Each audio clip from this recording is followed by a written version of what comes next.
सेवक झालो तुमच्या लागलो निज चरणा, तुमच्या लागलो निज चरणा निज मारुती नंदन सुनलो मेरी पुकार, पवन सुत विनती बारंबार, पवन सुत विनती बारंबार. काय भक्तीच्या वाटामध्ये द्यावाची वटा, शिव भोळा चक्रवर्ती त्याचे पाय माझे चित्ती वाचे वळता शिवनाम, तयान बाधी क्रोध काम सामर्थ्याने गजाननाच्या,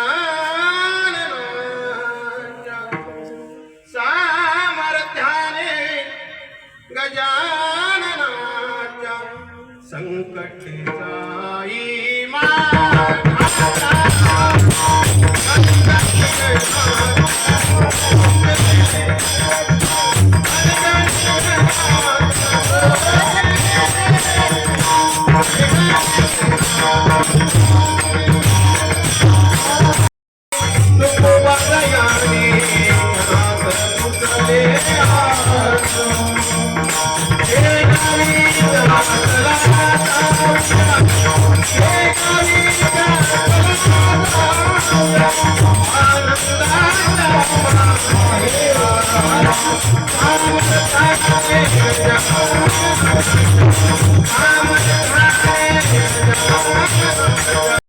संत शिरोमणी देवचे सुप्रसिद्ध साधू माझ्या तुकोबारा यांचा 4 चरणाचा उपदेशा प्रकरणातील भंग सेवेकरता निवडलेला आहे. विठ्ठल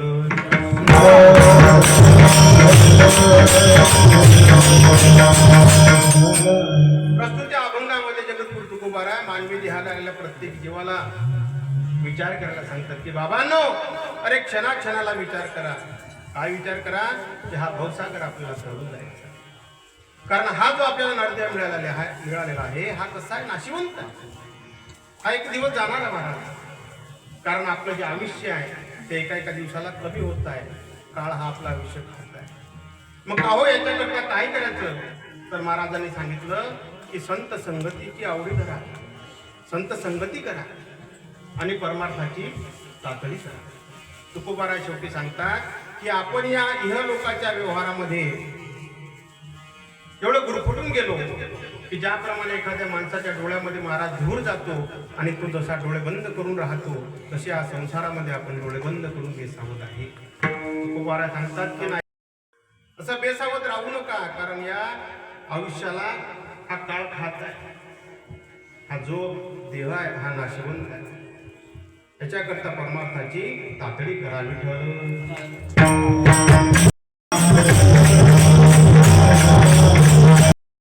महाराष्ट्र पोलीस डिपार्टमेंटला नोकरीला आहे. पोलीस असल्या कारणानं ते मला साहेब म्हणतात. त्यांनी सांगितलं पण विसरमोळी पण त्यांना मुद्दाम मागे ठेवलं, कारण जे महत्वाचे लोक असतात ते मागं असतात. सगळ्यांचा तसा परिचय आहे. काहींचे नाव माझ्याकडून सुटले असतील तरी सर्वांना माफी मागतो. आमचे काटोले बुवा आहे, माझ्यासोबतच आले गाडीमध्ये. तरी काळजी करू नका, मी तुम्हा सर्वांचं नाव घेण्याचा प्रयत्न करतो. ते म्हणतात की महाराज आता एवढ्या लोकांचं नाव घ्यायला काय कीर्तन असं आणि सांगितलं की नाव माहीत नाही, नाव घेणार कसे.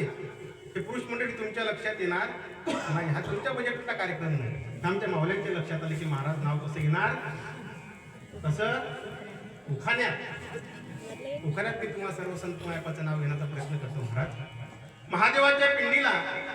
महादेवाच्या पिंडीला फुले टाकतो वाकून तुम्हाला सर्व संत मायपाचं नाव घेतो. विश्वमौली ज्ञानोबारांचं नाव.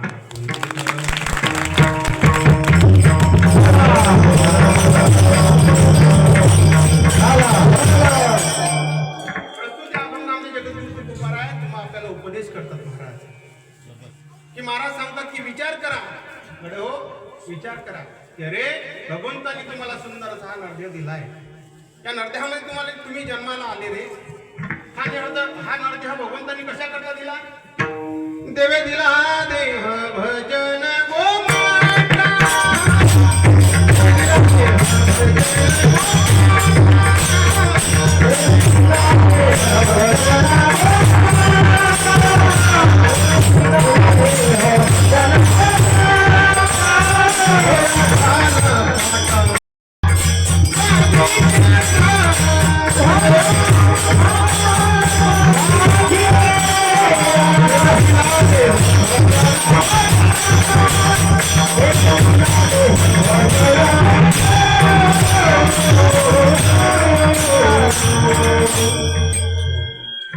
भगवंतांनी आपल्याला सुंदर असा नरदेह दिला महाराज. कशा करता दिला?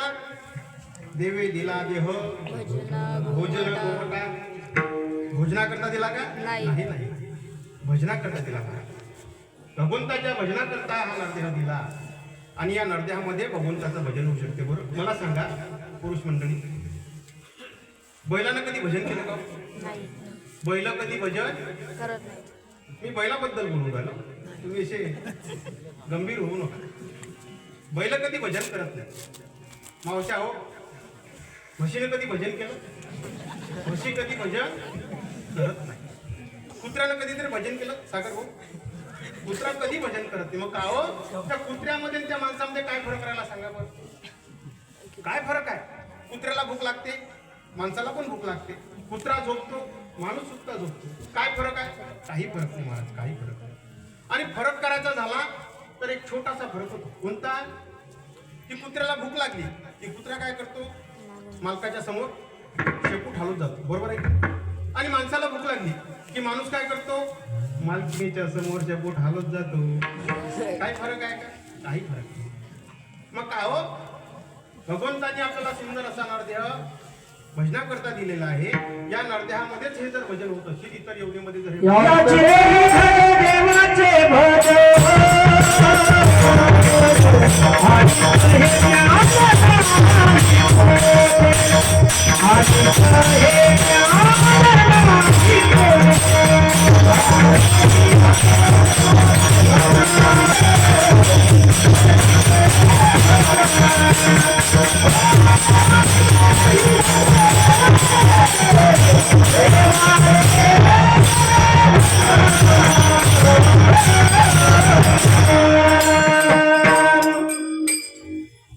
छान असं प्रमाण आमच्या महाराजांनी दिलं. आणि खरोखर महाराज कीर्तन करायच्या मागे जर टाळकरी हुशार असले, गायक हुशार असले तर कीर्तनकाराला कीर्तन फार सोपं आहे. बरोबर. किती योग्य मार्ग, योग्य प्रमाण दिलं आमच्या लांडेबावांनी. तुम्हाला सर्वांचा परिचय द्यायला लागेल, पण विसरलो तुमचा परिचय देता येता. आपल्या इथे दोन मोठे महाराज लोक आहेत, त्यांचा परिचय द्यायचा आहे. पहिले आमचे माझी मुलगी आहे हरिभक्त परायण वैष्णवी देवी खांदे, कीर्तनकार आहे, छान कीर्तन करते. आणि दुसरे महाराज आमचे ओम महाराज खांदे, माझा मुलगा आहे, छान गायन करतो, पण अजून त्याला तेवढं माईकवर कसं म्हणायचं ज्ञान नाही. आमच्या पुंडली भाऊनं त्यांच्यासोबत खूप चांगली साथ केली, चांगली चाल म्हटली. असो, महाराजांनी प्रमाण दिलं की याच देही घडे देवाचे भजन आणि कहे ज्ञान नाही, की इतर योनीमध्ये हे ज्ञान प्राप्त नाही महाराज, मानवी योनीमध्येच हे ज्ञान प्राप्त आहे. हो, मग हे ज्ञान मानवाला प्राप्त असून सुद्धा मानव भजन काय करत नाही, परमार्थ काय करत नाही. अरे, जोपर्यंत आपण परमार्थ करणार नाही महाराज, तोपर्यंत आपल्या जीवनामध्ये सुख समाधान प्राप्त होणार नाही. मग आपल्याला सुख पाहिजे ना, मग आपल्याला समाधान पाहिजे ना, तर महाराज सांगतात की विचार करा, विचारा वाचोनी न पमीचे समाधान. लक्षात ठेवा, काही गोष्टींचा विचार जीवनात कधीच करू नका.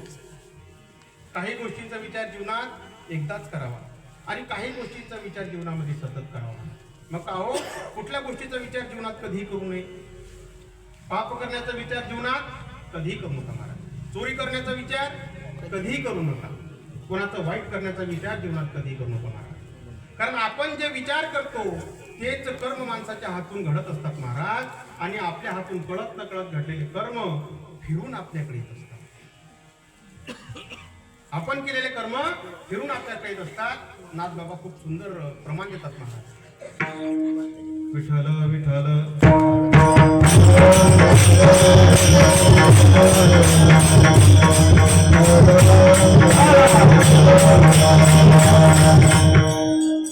महाराजांनी सांगितलं प्रमाण केले कर्म झाले त्याची ओघ आहे उपजले मेले ऐसे किती उपजले मेले ऐसे किती की आपण जे कर्म केले महाराज तेच आपल्याला भोगायला मिळते हो. म्हणून महाराज सांगतात की कधी कोणाच्या वाईटाचा विचार करू नका. काही गोष्टींचा विचार जीवनात एकदाच करावा. कुठला?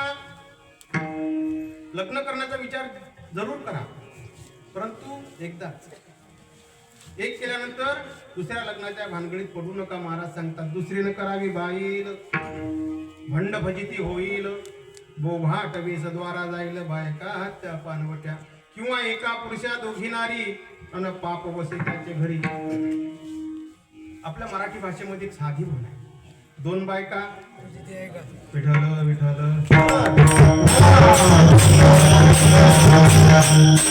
आणि महाराजांनी तिकडे सांगितलं की काही गोष्टींचा विचार सतत करावा. मग कुठल्या गोष्टीचा विचार सतत करावा ते जगद्गुरु तुकोबाराय अभंगाच्या प्रथम चरण.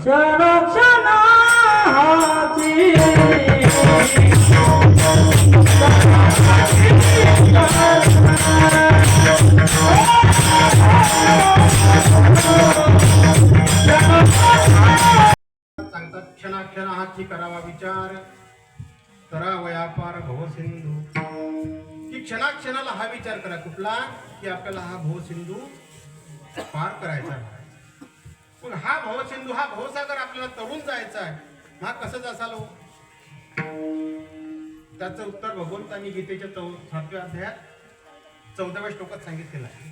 भगवान सांगतात दैवी हे श्याम गुणमयी मम माया दुरत्यया मामेव प्रपद्यन्ते माया मेतांतरिंते.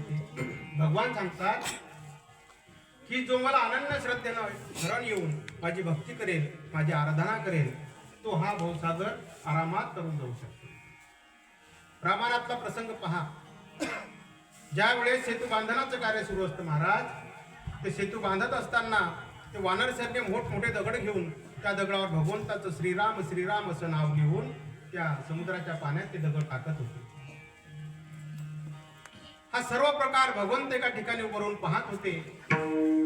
भगवंताच्या असं लक्षात आलं की अरे माझ्या सैन्याच्या हातून या समुद्राच्या पाण्यात जर दगड तरत आहेत तर आपण सुद्धा या समुद्राच्या पाण्यामध्ये दगड टाकून पाहावेत. म्हणून भगवंतांनी काय केलं की रात्री सर्वांना झोपू दिलं आणि बरोबर मध्यरात्री 12 वाजता त्या सेतूच्या जवळ आले आणि एक मोठा दगड घेतला आणि तो पाण्यात त्या समुद्राच्या पाण्यात टाकला. जसा दगड पाण्यात टाकला तसा दगड पाण्यात बुडाला महाराज, वर आलाच नाही. मग आपण टाकलेला दगड हा कोणी पाहिला तर नाही ना, म्हणून भगवंत आजूबाजूला पाहायला लागले, कोणी दिसलं नाही. दुसरा दगड घेतला तोही पाण्यात गेला. मग तिसरा, मग चौथा, असे 4 दगड टाकले महाराज. 4ही दगड त्या पाण्यामध्ये बुडाले. भगवंताच्या लक्षात येत नव्हतं की नेमकं हे काय सुरू आहे, की आपल्या सैन्याच्या हातून तर हे दगड तरतात, परंतु आपल्या हातून न तरण्याचं काय कारण. भगवंताच्या लक्षात येत नव्हतं. म्हणून भगवंतांनी काय केलं, विचार सोडून दिला की जाऊ द्या, हे खूप कठीण कार्य दिसते, चला झोपून राहू. असा विचार करून भगवंत मागत म्हणजे महाराज, तोच हनुमंतराय भगवंताच्या मागे उभे आहेत आणि भगवंताला जय श्रीराम केला. जय श्रीराम प्रभू. भगवान म्हणतात अरे हनुमंता तू केव्हा आला. हनुमंतराने सांगितले की देवा मी पहिल्या दगडापासून हजर आहे, पहिल्या दगडापासून हजर आहे. मग भगवान हनुमंतरायांना विचारतात की मग सांग हनुमंता की अरे तुम्ही हे दगड या पाण्यामध्ये टाकता, हे दगड तुमच्या हातून तरत आहे आणि मी टाकलेले दगड या पाण्यात तरले नाही, बुडले का. त्यावेळेस हनुमंतराय भगवंताच्या समोर हात धरून उभे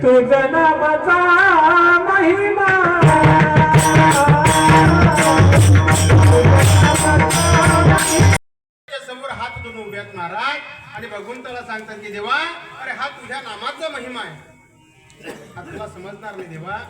अरे ज्या दगडांना आम्ही सोडतो, हनुमंतराय सांगतात की ज्या दगडांना आम्ही सोडतो, ज्या दगडांना हा संसार सोडतो, हा समाज सोडतो देवा, त्या दगडाला तुझ्या नामाचा आधार आहे रे. तुझ्या नामाच्या सहाऱ्यानं ते दगड या भवसागरामध्ये तरत आहेत. परंतु देवा ज्या दगडाला तुम्ही सोडसाल त्याला या भवसागरात कोण तारू शकते. तुका म्हणे तुला सोडावे ना कोणी, तुका म्हणे तुला सोडावे ना कोणी.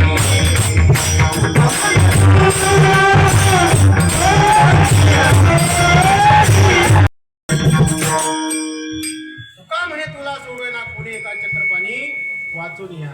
ते महाराज सांगतात की भगवंताशिवाय आपल्याला या भवसागरातून कोणीही तारू शकत नाही, कोणीही तारू शकत नाही. म्हणून काय करा, विचार करा की हा जो नरदेह आहे, भगवंताने आपल्याला असा नरदेह दिलेला आहे, परंतु हा कसा आहे, नाशिवंत आहे, हा जाणार आहे. कारण या देहाचं आयुष्य जे आहे ते काळ खात आहे. महाराज अभंगाचं दुसरं जग नाशिवंत देह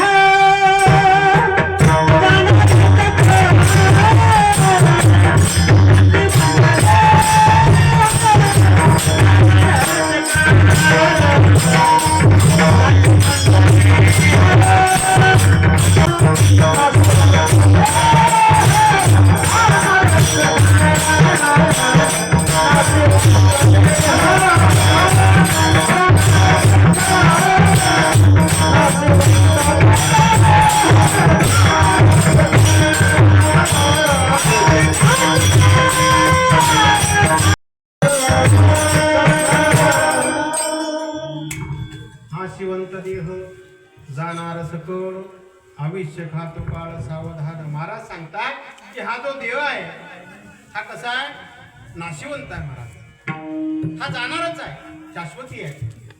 कारण या देहाचं जे आयुष्य आहे ते एका एका क्षणाला कमी होत आहे. हो, हा काळ आपलं आयुष्य खात आहे. त्या देहाचा काही भरोसा नाही. हो, पाण्याचा बुडबुड आहे, एका क्षणाचा सुद्धा भरोसा नाही. क्या भरोसा है इस जिंदगी का, क्या भरोसा है इस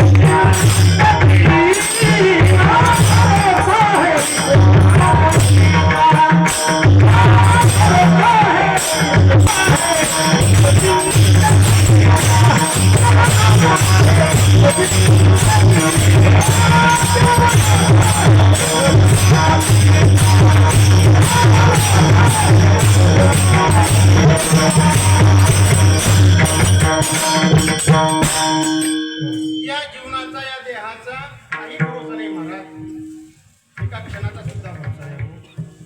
क्षणभंगूर नाही. नेहिला बोडो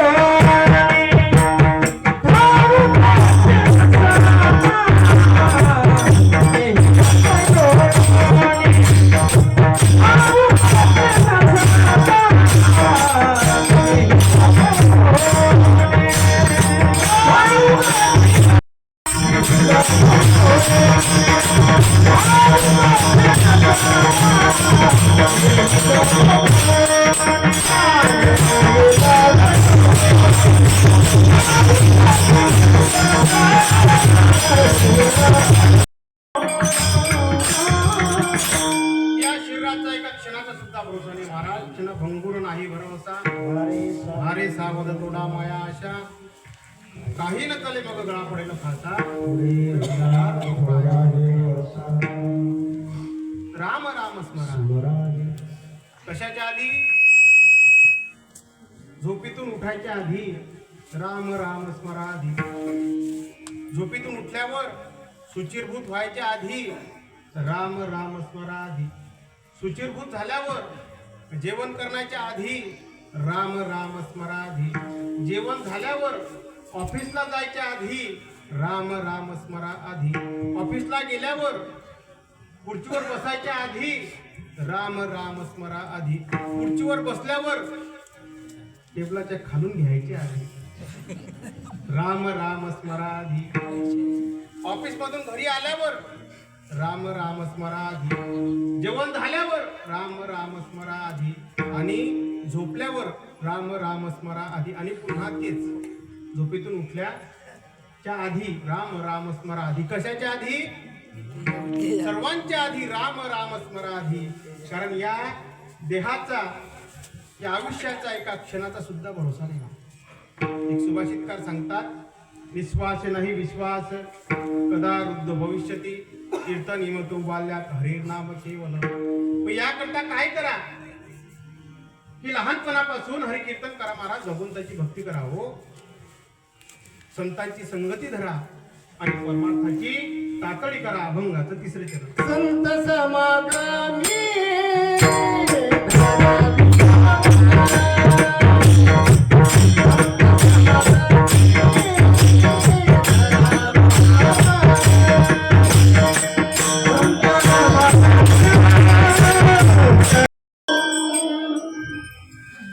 संत समागमे धरावे आवडी, करावी तातडी परमार्थाची.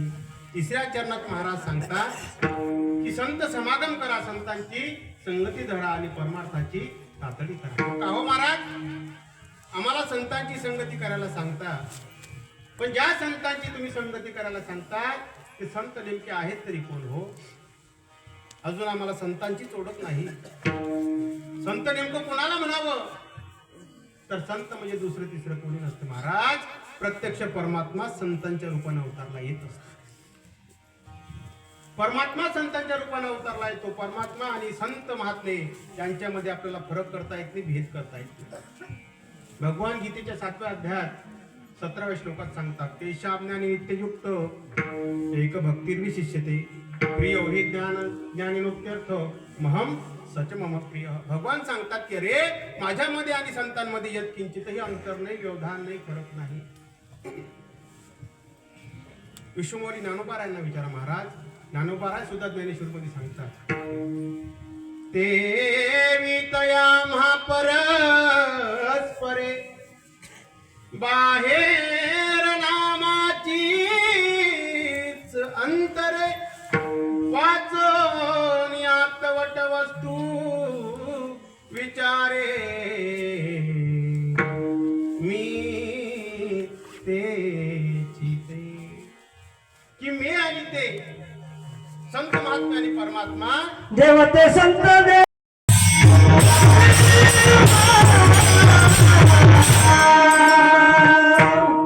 ज्ञानोबा सांगतात की माझ्यामध्ये आणि संतांमध्ये, परमात्म्यामध्ये आणि संतांमध्ये यत किंचितही अंतर नाही, व्यवधान नाही, फरक नाही.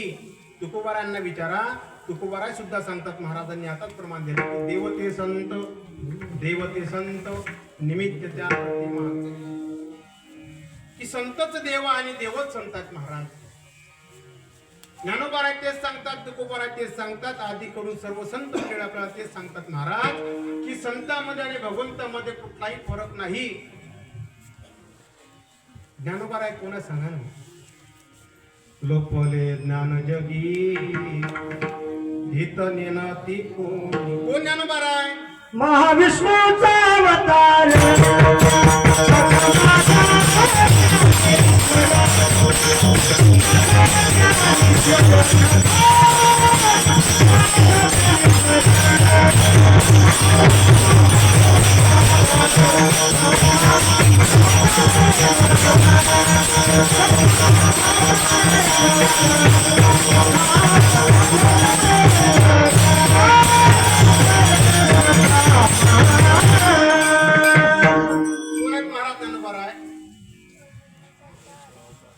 लोपले ज्ञान जगी हित नेनती कोणी अवतार पांडुरंग नाम ठेविले ज्ञानी. ज्ञानोबाराय म्हणजे दुसरं तिसरं कोणी नाही हो, महाविष्णूचा अवतार म्हणजे ज्ञानोबाराय. महाविष्णूचा अवतार सखा माझा ज्ञानेश्वर. तुकोबाराय कोणा सांगा, तुकिता तुळनेसी ब्रह्मत काच आले. की साक्षात परब्रह्म परमात्म्यानं तुकोबारायांच्या रूपाने अवतार घेतलेला आहे महाराज. पण परमात्मा संतांच्या रूपाने अवतारला येत असतो महाराज. पण हा परमात्मा जर संतांच्या रूपाने अवतारला येत असेल तर याला संतांच्या रूपाने अवतारला येण्याचं काय कारण आहे सांगा? त्याचं कारण विश्वमौली ज्ञानोबाराय अनुभवामृताच्या दुसऱ्या प्रकरणात पहिल्या ओळीमध्ये सांगतात. माऊली सांगतात, आता उपायवन वसंतू जो आज्ञेचा आहे वतंतू अमूर्तची परिमूर्तू कारुण्याचा. कारुण्याचं मूर्तिमंत रूप म्हणजे संत महात्मा आहेत महाराज. वास्तविक परमात्मा अमूर्त आहे हो, अमूर्त आहे. परमात्म्याच्या अंतकरणातली तळमळ जर बाहेर काढली, गजानन बुवा मळमळ नाही बरं, तळमळ तळमळ परमात्म्याच्या अंतःकरणातली जगदोद्धाराची तळमळ जर बाहेर काढली आणि त्या तळमळीला जर माणसाचा आकार दिला तर ते कसं दिसेल ते म्हणजे आमचे विश्वमोली ज्ञानोबा आहे विठ्ठल.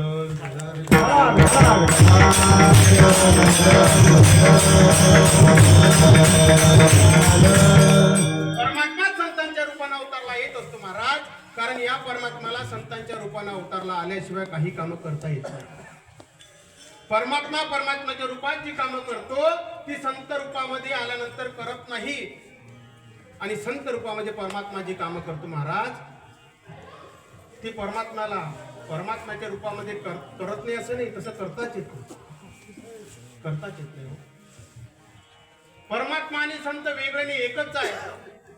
स्वरूपानं जर पाहिलं तर एक आहे, रूपानं आपल्याला वेगळे दिसतील परंतु स्वरूपानं एक. शैलीमध्ये त्यांच्या अवताराच्या प्रयोजनामध्ये फरक असतो, फरक असतो. भगवंताचा अवतार आहे महाराज, कशा करता सांगा बरं. भगवान गीतेच्या 4था अध्यायात सांगतात 7व्या आणि 8व्या श्लोकात भगवान सांगतात यदा यदा हि धर्मस्य ग्लानिर्भवति भारत अभ्युत्थानमधर्मस्य तदात्मानं सृजाम्यहं परित्राणाय साधूनां विनाशाय च दुष्कृतां धर्म संस्थापनार्थाय संभवामि युगे युगे. भगवान सांगतात की सज्जनाचं रक्षण आणि दुर्जनाचा संहार करण्याकरता आणि धर्माची संस्थापना करण्याकरता माझा अवतार असतो. गोष्ट खरी आहे महाराज. तुकोबारांच्या शब्दात जर सांगायचं झालं तर भक्ता राखे दुर्जनाशी धर्माचे पालना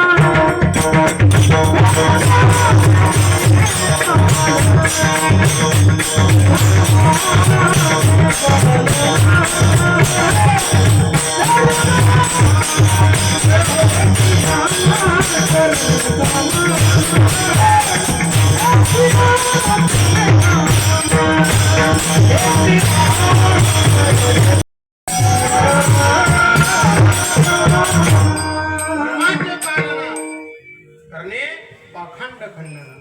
भगवंताचा अवतार महाराज हा सज्जना करता दुर्जना करता असतो. सज्जनाच्या रक्षणाकरता आणि दुर्जनाच्या संहाराकरता आणि धर्माची संस्थापना करता भगवंताचा अवतार असतो. भगवान अवतारला येतात, सज्जनाचं रक्षण करतात, दुर्जनाचा संहार करून धर्माची संस्थापना करून परत आपल्या निजधामाला जेव्हा जात असतात महाराज तेव्हा भगवान विचार करतात की अरे मी आलो, सज्जनाचं रक्षण केलं, दुर्जनाचा संहार केला, परंतु या जगतामध्ये एक वर्ग असा आहे, सज्जन आणि दुर्जन यांच्या मधला एक वर्ग आहे महाराज की जो धड सज्जन नाही का धड दुर्जन नाही. या वर्गाकरता मला काही करता आलं. कोणता वर्ग आहे सांगा बरं. दुसऱ्या तिसऱ्याचा विचार करूच नका महाराज, आपण सगळे त्याच वर्गातले. धड सज्जन नाही का धड दुर्जन नाही. भगवान आले तर सज्जना करता तरी येतात महाराज, नाही तर दुर्जना करता तरी येतात.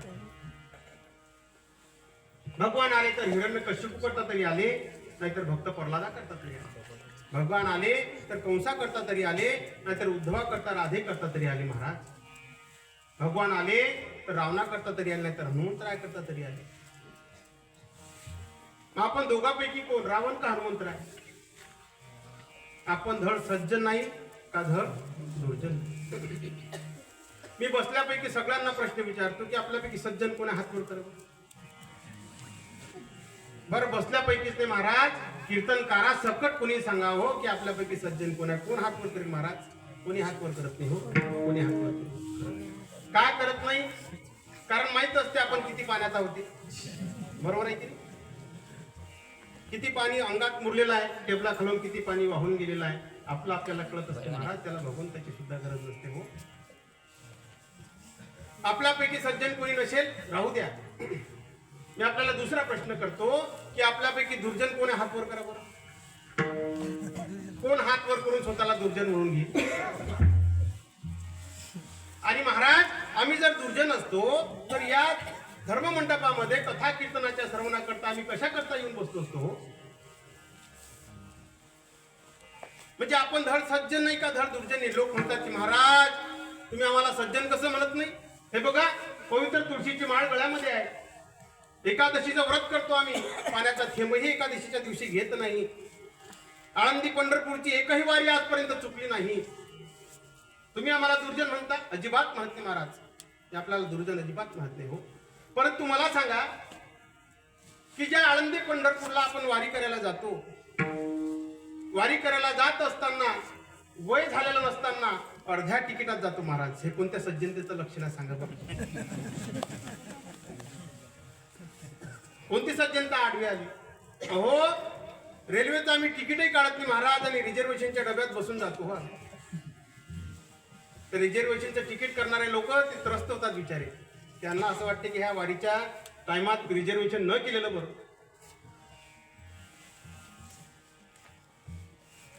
मग संतांनी तसं सांगितलं आहे का आपल्याला की का हो अर्ध्या तिकिटात बगड तिकिटात गेल्याशिवाय भगवंताची कृपा होणार नाही म्हणून? का ज्ञानेश्वरीत वचन आहे तसं? का भगवंतांनी पुंडलिकरायांना शब्द दिलाय की बाबा मूढ पापी जैसे तैसे, तसे मूढ पापी अर्ध्या तिकिटाचे बगर तिकिटाचे जैसे तैसे, असा काही शब्द दिला का? नाही. पण तरी माणूस खोटं वागतो की नाही? निदान वारकऱ्यांनी तरी, बाकीच्यांचं तर सोडून द्या, तसं तर कोणीच खोटं वागू नये, पण निदान वारकरी तरी खोटं वागू नये ना महाराज. मग आपण खोटं वागतो की नाही वागत? मग खोटं जर वागत असेल महाराज आपण, तर आपल्याला सज्जन म्हणावं का दुर्जन म्हणावं? सज्जनही म्हणता येत नाही, दुर्जनही म्हणता येत नाही. मग भगवान आपल्या करता येतील कसे सांगा? भगवान विचार करतात की हा जो वर्ग आहे याच्याकरता आपल्याला काहीतरी करता आलं पाहिजे. मग काय केलं पाहिजे? की आपण दिसायला तर माणूस दिसलं पाहिजे, परंतु आपलं देवत्व न सुटलं पाहिजे. मग दिसायला माणूस आणि असायला देव असा जर अवतार घेतला तर त्या मधल्या वर्गाकरता काहीतरी करताय. भगवान विचार करतात की अरे आपण भगवान म्हणून जर गेलो तर पुन्हा तेच परित्राणाय साधूना विनाशायाची दुष्कृता. मग असा अवतार घेतला पाहिजे की यांच्याकरता आपल्याला काहीतरी करता आलं पाहिजे महाराज. मग दिसायला माणूस आणि असायला देव असा अवतार घेतात महाराज. त्यांना संत म्हणता विठ्ठल.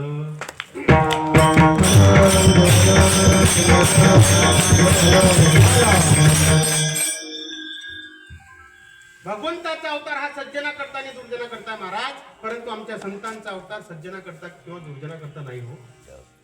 जो परमात्मा सज्जनांच्या विनाशाची, दुर्जनांच्या विनाशाची, सज्जनाच्या रक्षणाची भाषा करत होता, तोच परमात्मा ज्या वेळेस संतांच्या रूपाने अवतारला आले, मग त्यांच्या विनाशाची भाषा केली का? काय म्हटलं मग? जे खळांची व्यंकटी सांडो तया सत्कर्मी रती वाढो, भूता परस्परे जडो मैत्र जीवा. किती खळ मारावे अशी अपेक्षा केली नाही महाराज. त्या खळांच्या बुद्धीत फक्त बदल व्हावा एवढीच अपेक्षा केली हो, एवढीच अपेक्षा. भगवंताचा अवतार हा सज्जना करता दुर्जना करताय, परंतु आमच्या संत महात्म्याचा अवतार कुणा करताय? उद्धाराया जन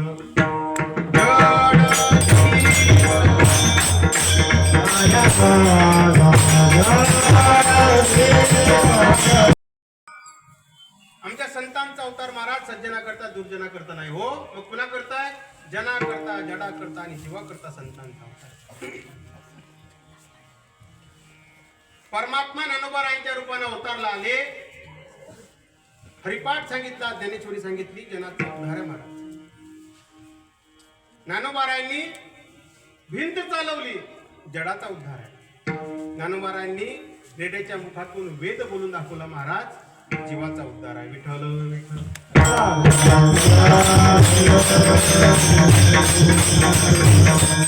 हा परमात्मा संतांच्या रूपाने अवतारला येत असतो हो, परंतु यांच्या अवताराच्या कार्यशैलीमध्ये यांच्या प्रयोजनामध्ये फरक पडतो. मला सांगा, भगवंतांनी कुरुक्षेत्रावर गीता सांगितली. कुणाला सांगितली? अर्जुनाला. वा वा, शाबास. एकदा टाळावाज आमच्या मुक्ताबाईसाठी. छान उत्तर दिलं. कुरुक्षेत्रावर भगवंतांनी अर्जुनाला गीता सांगितली.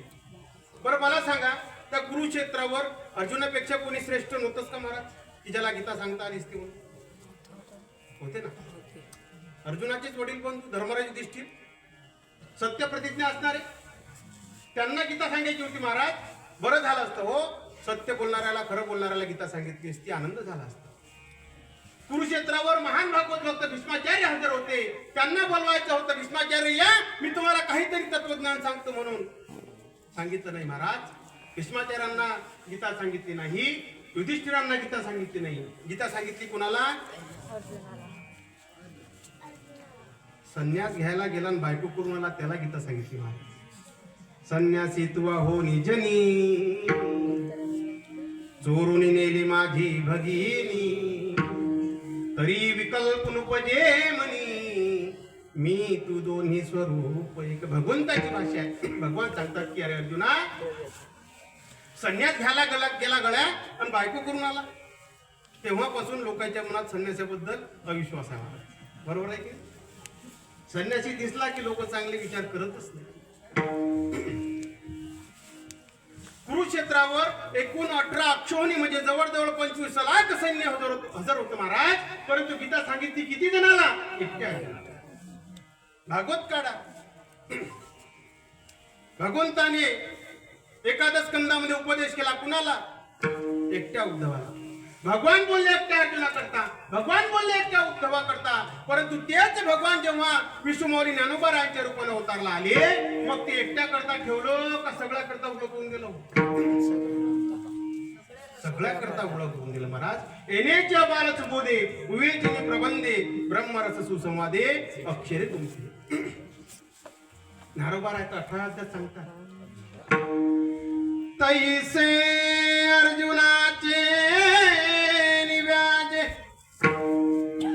गीता प्रकाशोनी श्रीराजे,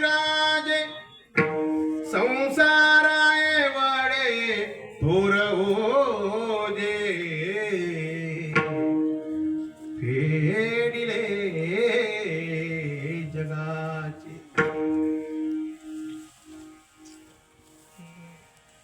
संतांची भाषा एकट्या करता नाही महाराज. तैसा वाग्विलास विस्तार, गीतार्थे विश्वभर, आनंदाचे आवारू मांडू जगा. जगाबद्दलची भाषा आमच्या संत महात्म्यांची आहे हो, एकट्या करता नाही. हा परमात्मा एखाद्या विशिष्ट अधिकाऱ्याबद्दल प्रेम वाटलं की येतो हो, परंतु आमचे संत महात्मे तुमच्या माझ्यावर प्रेम वाटलं की येतात. हे आमचे संत आहेत. आणि अशा संतांचा संग, अशा संतांची संगती जगद्गुरु तुकोबार आपल्याला सांगतात की ह्या संतांची संगती करायची. पण मला सांगा का हो, आपलं एवढं पुण्य आहे की आपल्याला ज्ञानोबारा तुकोबारा भेटील आहे का महाराज? तेवढी आपली साधना पण नाही. ज्ञानोबारा तुकोबारा आम्हाला भेटणार नाही, नाथबाबा भेटणार नाहीत, नामदेवराय भेटणार नाहीत हो, तेवढं पुण्य आमच्या पदरात नाही. मग का हो महाराज, आम्ही संगती मग कोणा संतांची करा. कारण ज्या संतांना, ज्यांना आपण संत समजतो, संत निघतात का? पोटासाठी संत झाले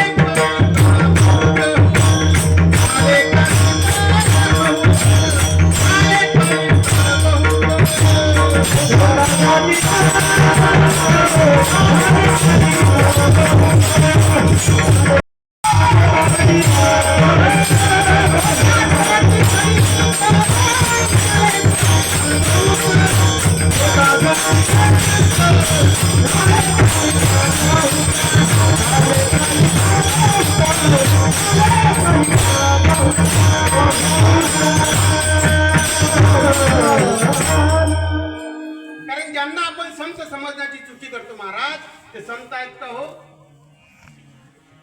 आणि संत असते तर जेलात जाऊन बसते असते का हो? बरोबर आहे की नाही? पोटासाठी संत झाले कलित बहुत.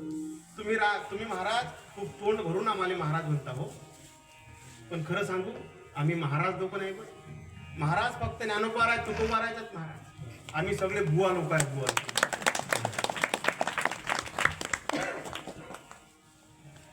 मग का हो,